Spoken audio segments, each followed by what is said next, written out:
Hello friends and welcome to the online teaching learning process. Our subject is Industrial Instrumentation IME 22420 and our unit number 1 we are going to continue it application of transducers that consist of 12 marks. Today's is lecture number 3 and the topic is RVDT and LVDT.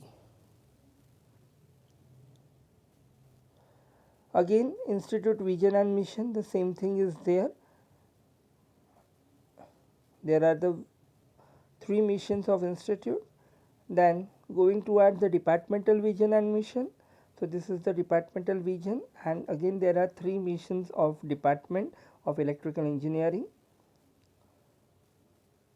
Then POs of electrical engineering department, there are three POs of electrical engineering department. Then POs, there are completely 7 POs.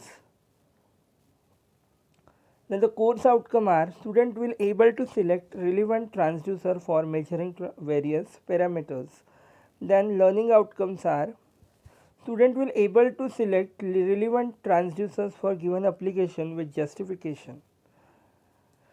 Now first what is LVDT and what is RVDT वो हम देखेंगे. LVDT का full form है linear variable differential transducers और RVDT का full form है rotary variable differential transducers. हमने सबसे पहले क्लासिफिकेशन ऑफ ट्रांसड्यूसर्स देखा था. उसमें हमने देखा था कि अकॉर्डिंग टू द ट्रांसडक्शन हम 3 प्रकार के ट्रांसड्यूसर्स होते हैं, resistive, inductive and capacitive transducers. तो जो रेजिस्टिव, इंडक्टिव और कैपेसिटिव ट्रांसड्यूसर्स हम लोग जो बोलते हैं उसमें का जो इंडक्टिव ट्रांसड्यूसर्स हैं वो इंडक्टिव ट्रांसड्यूसर्स का क्लासिफिकेशन या इंडक्टिव ट्रांसड्यूसर्स के एग्जांपल्स हम देखेंगे. तो that are LVDT and RVDT. तो ये LVDT एंड RVDT जो है ये बेसिकली इंडक्टिव ट्रांसड्यूसर्स हैं जो कि दो प्रकार के हैं, LVDT एंड RVDT. अब linear variable differential transducer and rotary variable differential transducer क्या होता है. तो ये जो LVDT होता है ये ऐसा ट्रांसड्यूसर है जो कि लीनियर डिस्प्लेसमेंट को कन्वर्ट करता है इलेक्ट्रिकल सिग्नल में, और RVDT एक ऐसा ट्रांसड्यूसर है जो कि एंगुलर डिस्प्लेसमेंट को कन्वर्ट करता है इलेक्ट्रिकल सिग्नल में. Once again I am repeating what is the difference between LVDT and what is the difference between RVDT. LVDT का फुल फॉर्म है लीनियर वेरिएबल डिफरेंशियल ट्रांसड्यूसर और RVDT का है rotary variable differential transducer. तो इसमें L stand for linear and R stand for rotary. That means यहाँ जो displacement है LVDT में वो लीनियर डिस्प्लेसमेंट है और वो लीनियर डिस्प्लेसमेंट को कन्वर्ट किया जाता है इलेक्ट्रिकल सिग्नल में. और जो रोटरी वेरिएबल डिफरेंशियल ट्रांसड्यूसर है यहाँ जो डिस्प्लेसमेंट है वो एंगुलर डिस्प्लेसमेंट है. एंगुलर का मतलब रोटरी डिस्प्लेसमेंट है जो कि कन्वर्ट किया जाता है इलेक्ट्रिकल सिग्नल्स में. अब वो किस प्रकार कन्वर्ट किया जाएगा वो हम आगे में देखने वाले हैं. अब यहाँ जो हमें डायग्राम दिख रही है वो डायग्राम देखिए LVDT का हमें यहाँ डायग्राम दिख रहा है. तो हम पहले वाला सर्किट डायग्राम देखेंगे. उसमें देखो एक प्राइमरी वाइंडिंग दी है और नीचे में सेकेंडरी वाइंडिंग दी है. प्राइमरी वाइंडिंग को हमने AC सोर्स दिया है. सेकेंडरी वाइंडिंग जो दी है वहाँ दो वाइंडिंग्स हैं, S1 S2 नाम दिया है. S1 जो वाइंडिंग है वहाँ V1 वोल्टेज डेवलप होगा, EMF E1 जनरेट होगा, और S2 जो है वहाँ V2 जनरेट होगा यानी EMF E2 जनरेट होगा. और जो टोटल जो आउटपुट रहेगा that output is nothing but V1 minus V2 जो भी रहेगा. और जो दो वाइंडिंग्स है वो दो वाइंडिंग्स के बीच में हमने वहाँ एक कोर प्लेस्ड किया है. वो कोर जैसे जैसे डिस्प्लेस्ड होगा अकॉर्डिंग टू दैट वहाँ फ्लक्स लिंकेजेस होंगे and according to the flux linkages in the secondary winding वहाँ EMF जनरेट होगा और वोल्टेज जनरेट होगा. तो वो किस तरीके से होगा वो हम देखेंगे. तो यहाँ जो कोर का डिस्प्लेसमेंट है वो यहाँ लीनियर डिस्प्लेसमेंट है. That's why it is nothing but linear variable differential transducer. Once again I am repeating, यहाँ जो कोर का डिस्प्लेसमेंट है ये कोर का डिस्प्लेसमेंट यहाँ लीनियर है, इसीलिए हम यहाँ इसे लीनियर वेरिएबल डिफरेंशियल ट्रांसड्यूसर कहते हैं. अब इसमें बेसिकली 3 केसेस हैं. सबसे पहला केस ये है कि जब जो आपका कोर रहेगा वो आपका नल लोकेशन पर रहेगा. नल यानी उसमें कोई भी प्रकार का डिस्प्लेसमेंट नहीं है यानी डिस्प्लेसमेंट ज़ीरो है. तब दोनों जो फ्लक्स वहाँ जनरेट होंगे वो इक्वली रहेंगे, प्राइमरी एंड सेकेंडरी. यानी सेकेंडरी की जो दोनों वाइंडिंग्स है S1 S2 दोनों में फ्लक्स आपका इक्वल रहेगा, तो दैट मीन्स EMF भी इक्वल जनरेट होगा, दैट मीन्स वोल्टेज भी इक्वल रहेगा, यानी VS1 is equal to VS2। That means total जो आउटपुट वोल्टेज रहेगा वो आपका ज़ीरो रहेगा। ये हो गया केस 1।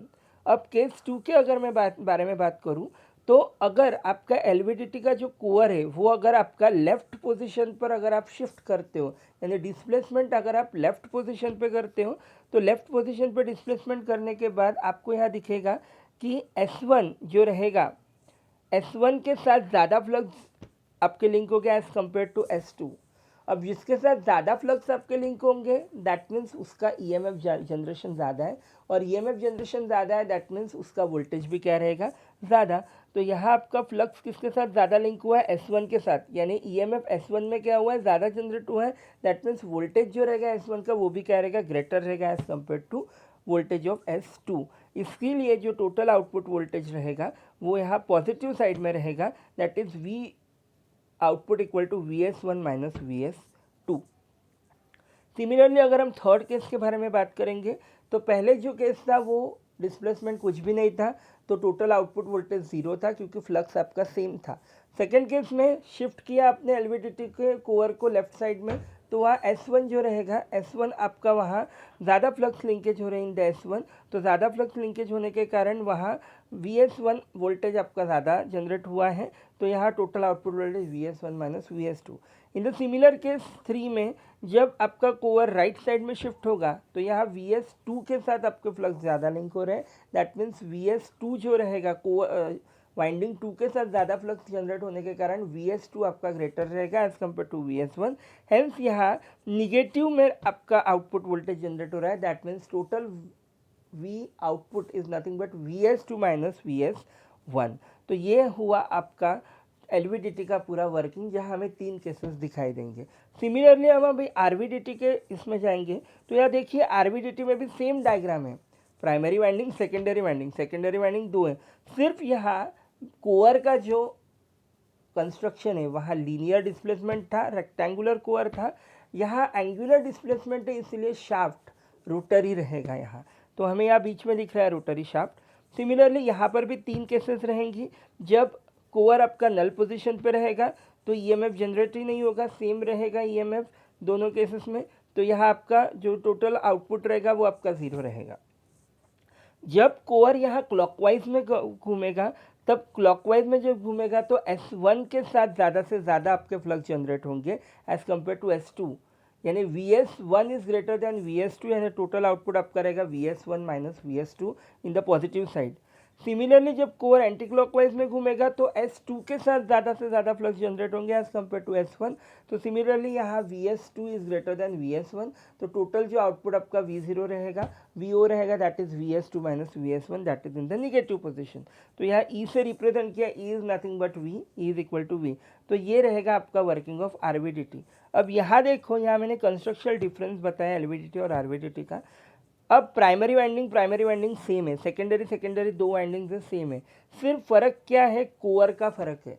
जो LVDT है वह लीनियर डिस्प्लेसमेंट है, तो कोर का कंस्ट्रक्शन देखो रेक्टेंगुलर है, और RVDT है दैट मीन्स वह सर्क्यूलर है, तो वह कोर जो एंगुलर डिस्प्लेसमेंट कहा जाता है, तो वह कोर देखिए गोल दिया है, रोटरी दिया है। So this is all about LVDT and RVDT। तो हमने आज के लेक्चर में देखा कि LVDT क्या है, RVDT क्या है। LVDT और RVDT ये दोनों इंडक्टिव ट्रांसड्यूसर्स के टाइप्स हैं, और LVDT में लीनियर डिस्प्लेसमेंट होता है कोर का, और RVDT में रोटरी डिस्प्लेसमेंट होता है। तो यहाँ जो LVDT होता है वो कन्वर्ट करता है लीनियर डिस्प्लेसमेंट को इलेक्ट्रिकल सिग्नल्स में, और RVDT जो है वो आपका एंगुलर डिस्प्लेसमेंट को इलेक्ट्रिकल सिग्नल्स में कन्वर्ट करता है। So by this lecture we have mapped PO number 1, 2, 3, 4, 5 and 7. In the next lecture we are going to learn about the further topics. So up till that, keep learning. Thank you.